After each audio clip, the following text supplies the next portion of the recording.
Hey guys, let's get more news from Steelers, but first don't forget to subscribe to the channel and leave your like. Ike Taylor wants to see same effort from Diontae Johnson he had while playing for new contract, contrasts him to Pickens. Things could be going better lately for Pittsburgh Steelers WR Diontae Johnson.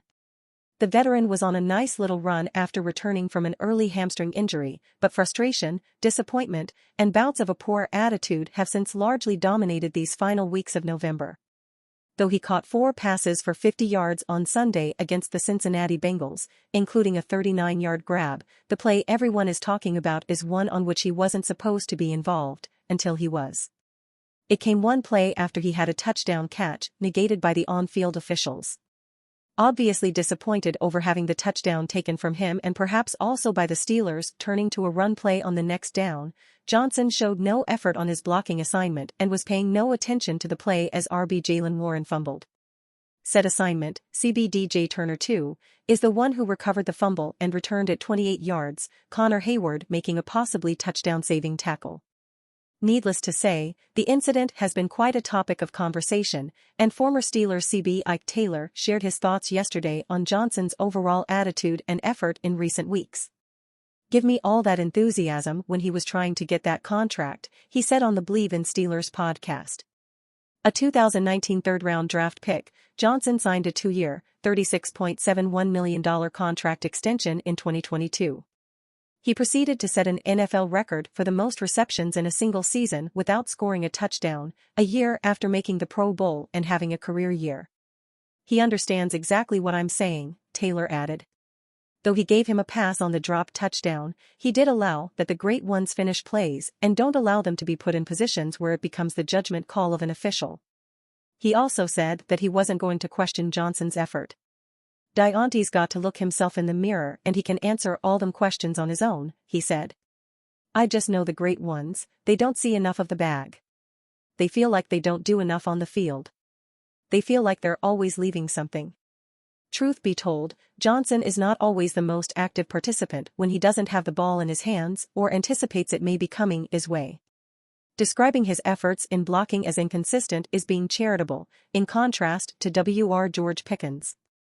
"That's why we love GP so much if you're a Steelers fan," Taylor said. "GP knows even if he's not getting the ball, he's gonna do something that we're not asking receivers to do often but he's willing to do. And when you're willing to do something that has nothing to do with you but for the sake of the team, that's what we look at."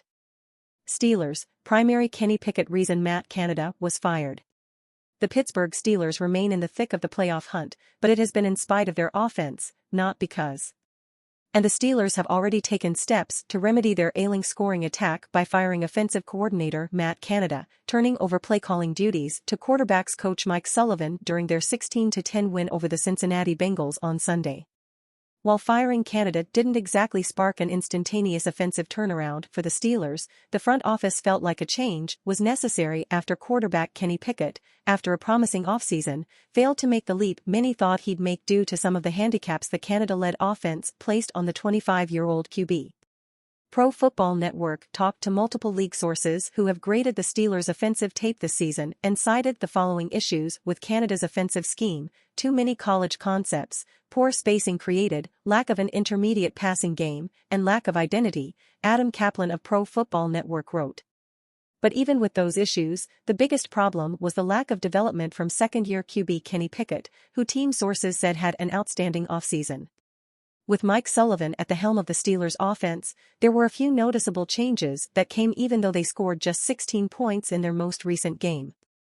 As Adam Kaplan took note of, the deep ball returned and the badly needed intermediate passing game featuring tight end Pat Freiermuth was in full force, making much better use of Kenny Pickett's skill set than Matt Canada ever did. Only time will tell if the Steelers' decision to hand over play-calling duties to Sullivan more than halfway into the season pays off in a big way, although there are clear signs that they are progressing well. Steelers urged to poach 3-time Super Bowl champion safety from Browns. The Pittsburgh Steelers lost to the Cleveland Browns in the latest rivalry meeting during Week 11. But Bleacher Report's NFL staff argued the Steelers could get back at their division rival in a small way by signing safety Duron Harmon off the Cleveland practice squad. The Steelers have missed both of their starting safeties each of the past 2 games. Harmon could help fill that void until those safeties hopefully return from injury. Any game that the Steelers win from here on out is probably reliant on the defense. The unit has been pretty solid all season, but the injuries have mounted at safety, the NFL staff wrote. Minkah Fitzpatrick has been injured, Elijah Riley suffered an ankle injury last week and Keanu Neal was placed on injured reserve. Duron Harmon is a veteran with starting experience for the Raiders, Falcons, Lions, and Patriots. Harmon spent the beginning of the season with the Baltimore Ravens practice squad. The Chicago Bears signed him to their active roster on October 3. After playing 3 games with the Bears, Chicago waived the veteran safety. Harmon signed with the Browns practice squad on November 22. Harmon is in his 11th NFL season. He spent the first 7 seasons of his career with the New England Patriots, where he won 3 Super Bowls. To get Harmon from the Browns, the Steelers would have to sign the veteran to their active roster. Without Minkah Fitzpatrick, the Steelers are missing their best player in the secondary and a 3-time All-Pro safety. Last year was arguably Fitzpatrick's best season. He was tied for the NFL lead with 6 interceptions and posted 96 combined tackles. Fitzpatrick hasn't played since Week 8 because of a hamstring injury. After Fitzpatrick's injury, Keanu Neal became Pittsburgh's top safety. From Weeks 8 to 10, Neal played nearly 90% of the team's defensive snaps. But during the fourth quarter of the Week 10 matchup against the Green Bay Packers, Neal exited with a rib injury. The Steelers placed Neal on injured reserve, which means he will sit out at least 2 more games. At 32 years old, Harmon isn't in his prime.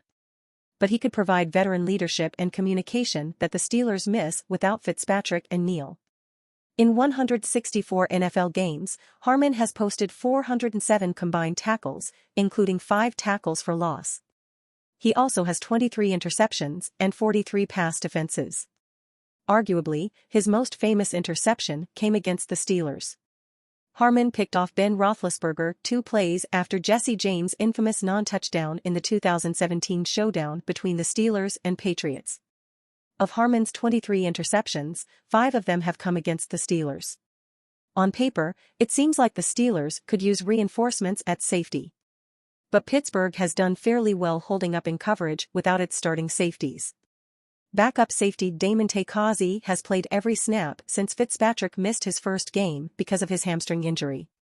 In the past 4 games in a starting role, Kazee has recorded 19 combined tackles and 2 pass defenses. He intercepted a pass in the fourth quarter during the victory against the Packers. Trenton Thompson has also shined in the absence of Fitzpatrick and Neal. Thompson made his Steelers debut in Week 10 and then played 58 defensive snaps against the Browns in Week 11. On November 26 against the Cincinnati Bengals, Thompson made his first NFL start and intercepted a pass with the Steelers trailing in the third quarter. Thompson played all but 1 defensive snaps and posted 5 solo tackles against the Bengals as well. Thompson played in Week 11 as a practice squad elevation. The Steelers signed him to the active roster before Week 12. With Kazee and Thompson, the Steelers have placed a Band-Aid over their secondary. The wound appears to be holding, but adding a veteran such as Harmon isn't a bad option to pursue. That's especially the case with more capable quarterbacks than Dorian Thompson-Robinson and Jake Browning coming up on the schedule. And you fan, what do you think of the safety Duron situation? Leave your opinion in the comments.